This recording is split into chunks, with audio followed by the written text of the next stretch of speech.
go out to the phone lines right now. Bryce Koon covers LSU for 247 Sports. Bryce, how are you this morning? Doing well, man. I appreciate you having me on. Yeah, absolutely. Thanks for the time. We'll talk a little recruiting here. Last week, kind of the big news at the beginning of last week was Bo Bentley narrowing his choices down to LSU and Oklahoma. It appears to be a two-headed battle for his services, and you had a nice write-up on him. Just kind of give me your thoughts on Bowe Bentley as a prospect. Like, if the Tigers do land him, what would they be getting? Yeah, no, I think, you can go as far to really kind of look at what our national scouting team has done. And, just even watching the film, you can kind of see it.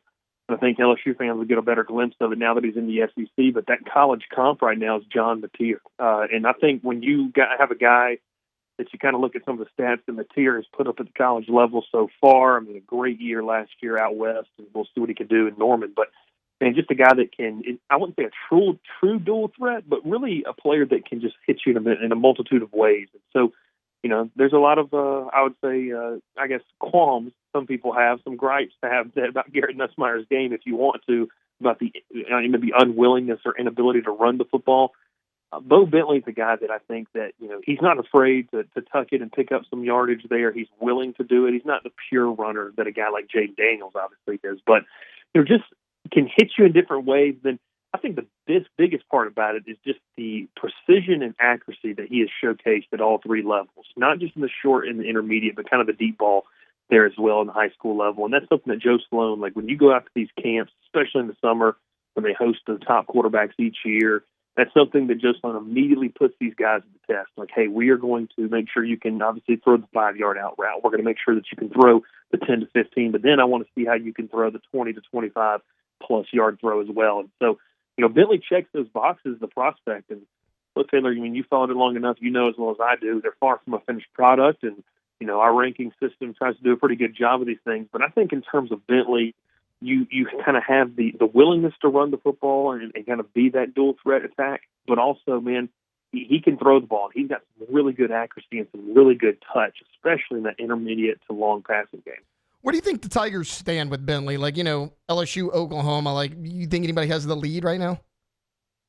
Well, it's kind of been widely reported that, Bentley's a guy that, grew up an Oklahoma fan. And, I think that that definitely plays into it a little bit, of course. Like, you're playing for the hometown team. Look, LSU fans, and even us in the media, we always talk about, the pride for some of these kids in this state to be able to play and put on for the home state team. That obviously kind of makes sense when you talk about Bentley and his favorite school growing up being Oklahoma. But, I'm very hard-pressed and I talked with some people, when it was kind of the top three was Georgia, Oklahoma, LSU, and then Georgia obviously secured the commitment to 5-star Jerry Curtis. It was one of those things where talking to people, they really kind of felt like it was Georgia versus LSU. And Oklahoma was still there, but maybe Oklahoma was in that Tier 2 category and it was a 1A, 1B situation. I don't think Joe Sloan and them have done anything for me right now to not think that they're in the lead. I think this is something that, and all obviously with the announcement of his commitment date kind of being right after that OV to Oklahoma here in the next couple of weeks, it's something that's going to rack up quickly. So I think heading into this weekend, you've got a really good opportunity to kind of iron out some things, iron out some details that you like, because from talking with sources, he likes what Joe Sloan and this LSU offense is about. They like what he's about. There's not much of getting to know each other more at this point.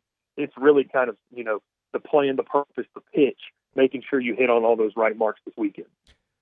Just a few more for you here. Tristen Keys currently committed, the 5-star wide receiver, but he's still taking his visits. Now, we see guys do this all the time, but, what's the confidence level right now that LSU can keep him? Yeah, I went out to Hattiesburg about a week and a half ago and sat down with his new head coach, sat down with his offensive coordinator who's coached him since he was in the 8th grade, and even sat down with Tristan for a little bit. And I think the feeling that I got away from it is, look, this kid is a top-rated receiver in the country, and he's going to enjoy the process. And look, Taylor, I don't know about you, but you and I probably weren't as beneficial to be able to enjoy things like that. So go enjoy it. Take the visit. Yeah. Enjoy whining and dining that OV season is. And I think the big thing for this recruitment is, every single person I talked to up and around that school, from whether it was coaches, even a couple of teachers as well, was that LSU has just made their presence known so well, and they've just consistently been around the school. They've been around Tristan and his family, and they've been around the coaching staff too, just to get to know him more. And in this day and age, when you talk about a number one receiver, I think the immediate reaction is when you see he sets up a visit to another school is like, okay, the money being thrown around, and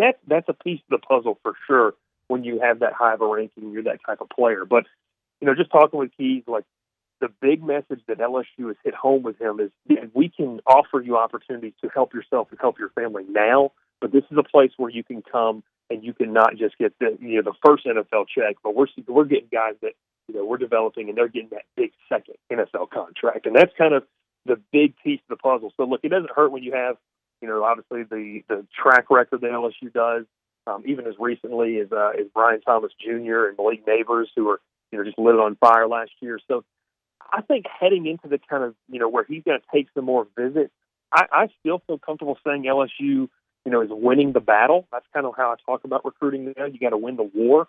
They've won the initial battle. I still think that they're leading. And, the relationship with Cortez Hankton, just from even talking with Keys, like, it's much more than just football. And so I think it's just, it would be really surprising, which I know LSU fans have unfortunately seen a lot of surprising stuff not go their way at times in the recruiting world, but it would just be really surprising with the work that they've done with not just him, but his family and everyone around him, for him to kind of slip through the cracks. And I truly, Taylor, I think LSU would have to misstep somewhere, and I just don't see that happening.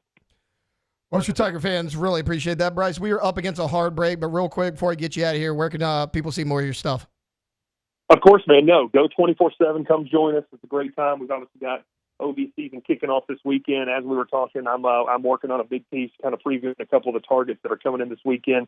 College baseball, obviously, we've got the regional this weekend. But yeah, man, it's a fun time. Come join the crowd for what's going to be a really eventful month of June on the recruiting space. But Taylor, I appreciate the time, man. Yeah, absolutely, Bryce. Thanks for hopping on with us. That right there was Bryce Koon, covers LSU for 247 Sports over there at Geaux247.